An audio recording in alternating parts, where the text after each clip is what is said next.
우리 묵상의 주제 입관하였더라. 입관하였더라. 창세기가 전체 1장부터 50장까지입니다. 시작을 1장 1절에서 말씀을 하고 마지막 50장 24절에서는 요셉이 110세에 세상을 떠나므로 그를 입관했다. 창조로 시작을 해서 죽음으로 막을 내립니다. 그 의미가 무엇인가를 우리가 기대하면서 이번 주 우리 암송할 성구 요한일서 1장 7절 우리 함께 암송합니다. 저가 빛 가운데 계신 것 같이 우리도 빛 가운데 행하면 우리가 서로 사귐이 있고 그 아들 예수의 피가 우리를 모든 죄에서 깨끗하게 하실 것이요. 아멘. 우리 창세기를 마감하면서 창세기의 구조를 잘 숙지해 주시기 바랍니다. 우리가 흔히 창세기를 크게 그 내용을 둘로 구분한다고 소개합니다. 첫 번째가 1장부터 11장 우리가 원역사 또는 보통 역사 이렇게 그 내용을 설명합니다. 인류의 원역사가 네 가지 사건으로 정리가 됩니다. 1장부터 2장은 창조, 3장부터 5장은 타락, 6장부터 10장은 홍수, 그리고 11장에 신할 평지에서 하늘에 닿는 탑을 쌓는 바벨탑, 이것이 창세기 그 내용의 1장부터 11장의 원역사라고 하는 내용입니다. 그리고 두 번째 우리가 12장부터 50장을 일컬어 족장시대 이렇게 설명합니다. 우리가 욥기라고 하는 시문서가 그 욥이라고 하는 인물도 역사적으로 족장시대에 속한 인물로 이해하면 됩니다. 성경의 구성은 욥기, 시편 이렇게 뒤에 배열되지만은 족장시대의 인물이다. 이렇게 기억을 해 주시고 특히 족장시대에는 4명의 이름을 소개했습니다. 아브라함 12장부터 23장, 두 번째 이삭 24장부터 26장, 그 다음에 세 번째 야곱 27장부터 36장, 또 48장 49장, 그리고 네 번째 요셉입니다. 37장부터 마지막 50장까지 요셉이 소개가 됩니다. 우리가 대부분 이렇게 창세기를 마감합니다. 근데 저는 창세기를 읽으면서 창세기 51장이 오늘 우리가 이 시대를 살아가는 그리스도인들의 삶을 기록해야 하는 창세기를 이어가는 말씀이 됩니다. 우리가 흔히 사도행전을 설명할 때 사도행전이 28장까지 기록이 됐고 성령의 역사가 지금도 성도들을 통해서 계속 진행되기 때문에 사도행전 29장을 자주 설명을 했습니다. 그런데 창세기 51장은 어느 누구도 설명하지 않습니다. 근데 왜 우리가 창세기 51장을 기록해야 되느냐? 족장 시대가 끝났다고 생각을 합니다. 요셉이 입관되었다. 그런데 우리가 베드로전서 2장 9절에 보면 사도 베드로가 이 시대의 그리스도인들을 어떻게 정의했습니까? 택한 족속, 왕 같은 제사장, 거룩한 나라, 그의 소유된 사람들. 그러니까 이 시대에 우리는 족장의 삶을 이어가야 할 시대적인 사명이 있습니다. 그러므로 창세기 51장이라고 하는 새로운 적용을 우리가 염두에 두고 오늘 말씀을 함께 나누고자 합니다.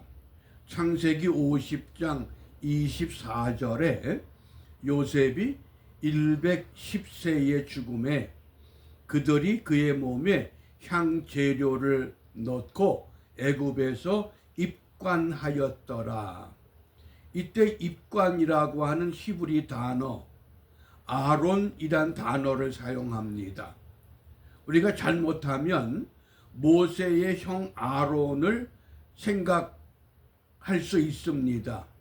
그런데 엄밀히 발음하면 모세의 형 아론은 아론이 아니라 아하론 이렇게 발음이 됩니다. 우리 번역은 아론 그러지만은 이 아론이라고 하는 것은 한마디로 말하면 상자를 말합니다.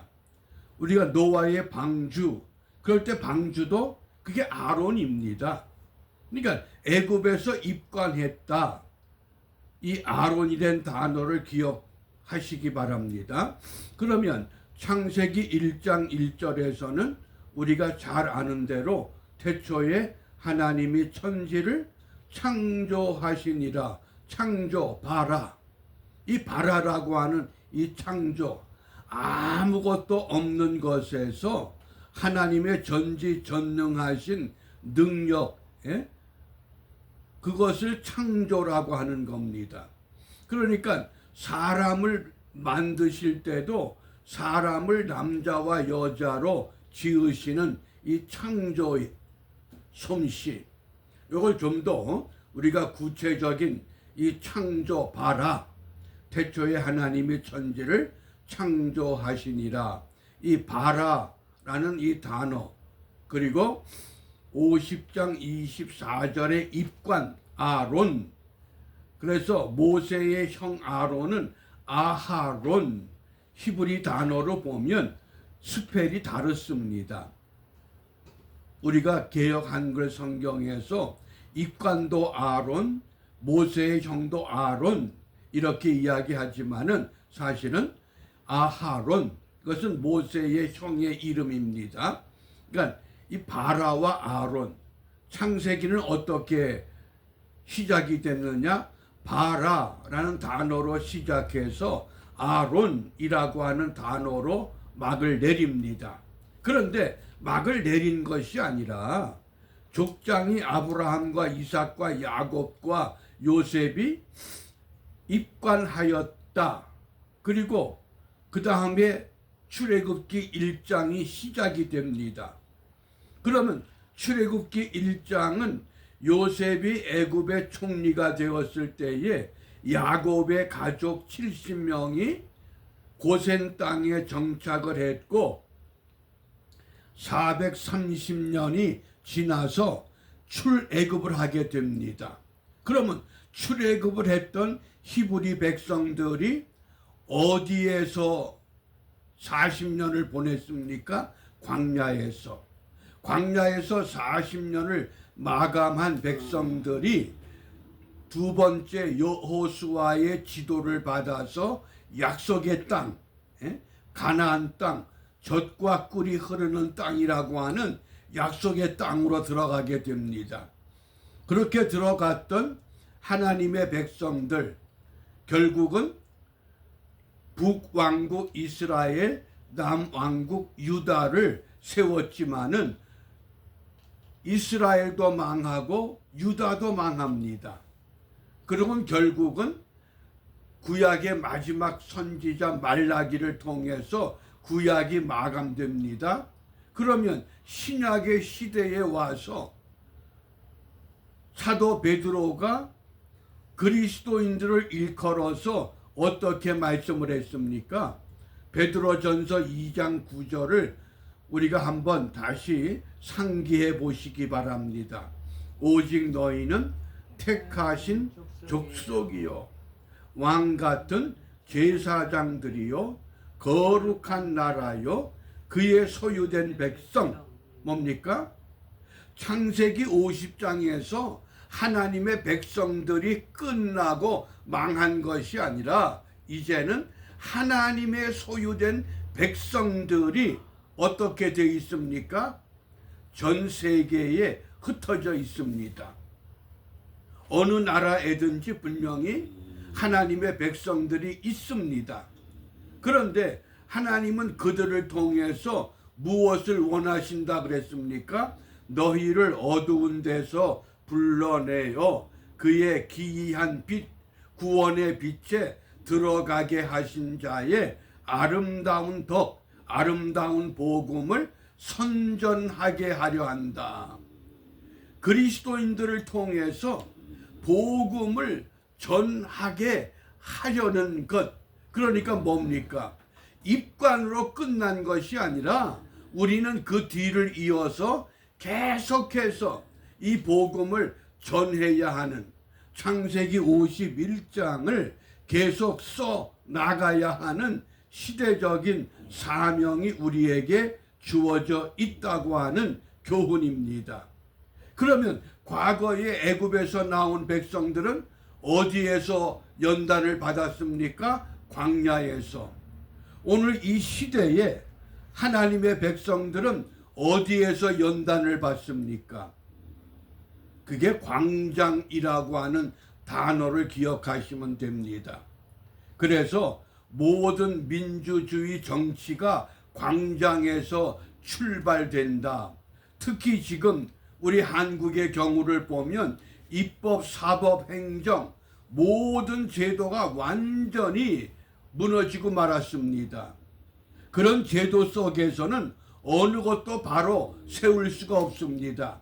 그러므로 광야의 연단을 통해서 하나님의 백성들을 약속의 땅으로 이끄셨던 하나님께서 오늘 이 시대에 하나님의 족속, 제사장, 거룩한 나라, 소유된 백성, 저들을 광장으로 불러 모아서 광장에서 뜻을 모아서 올바른 나라 세우기를 원하고 계시다고 하는 것.